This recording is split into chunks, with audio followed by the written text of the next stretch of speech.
Wise news, খবরের সত্যাসত্য 24 ঘন্টা। বিরল প্রজাতির বড় আকারের এক পরিযায়ী পাখি উদ্ধারের ঘটনায় চাঞ্চল্য তৈরি হলো মালদার মানিকচকের ধরমপুরের সদাগরতলা এলাকায়। পাখিটিকে স্থানীয় এক বাসিন্দা আপাতত নিজের হেফাজতে রেখে বন দপ্তরে খবর দিয়েছে।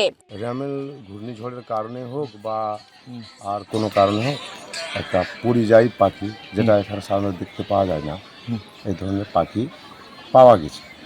কোথায় পাওয়া গেছে জায়গাটা? জায়গাটা সদাগরতলা গ্রাম, ছেদন মণ্ডলের বাড়ির সামনের গাছের কাছে। গাছ মানে গাছের গোড়ায়, মানে পোড়া অবস্থায় দেখতে পাওয়া গেছে। আচ্ছা, শিমুলের গাছের গোড়ায় পোড়া অবস্থায় দেখতে পাওয়া গেছে। স্থানীয়দের বক্তব্য, সোমবার সকালের দিকে তারা হঠাৎ করে এলাকায় শিমুল গাছের নিচে পাখিটিকে পড়ে থাকতে দেখেন। পাখিটি উঠতে পারছিল না। বিভিন্ন জন্তু জানোয়ার পাখিটির ওপর ঝাঁপিয়ে পড়ার চেষ্টা করছিল। এই দৃশ্য দেখে তারা পাখিটিকে উদ্ধার করে নিজেদের হেফাজতে রাখেন। style.com ট্যাটু স্টুডিও, এখানে অতি যত্ন সহকারে ট্যাটু শেখানো ও ট্যাটু করা হয়। ট্যাটু স্টুডিওতে কোর্স করে আপনিও হতে পারেন একজন tattoo artist. Contact us for more details. মনে হচ্ছে এটি বিরল প্রজাতির পরিযায়ী পাখি, যা রেমাল ঘূর্ণিঝড়ের প্রভাবে কোনোভাবে দলছুট হয়ে এই এলাকায় চলে এসেছে।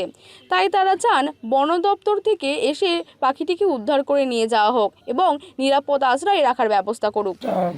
আমার মনে হচ্ছে পরিযায়ী পাখি, আমরা সাধারণত আমাদের গঙ্গার চরে দেখতে পাই না। হতে পারে ওই দিনটা তো ঘূর্ণিঝড় আসছিল, দমকা হাওয়া বইছিল, সেই দমকা হাওয়ার কারণে হয়তো পড়ে যেতে পারে, বা গাছে হয়তো ধাক্কা খেয়ে গেছে, বা দলছুট হয়ে গেছে, এইভাবে আসতে পারে। এটাকে চাইছি যে বন দপ্তরে বা পাখির যেখানে আছে সেখানে পৌঁছে গেলে বোধহয় ভালো হবে।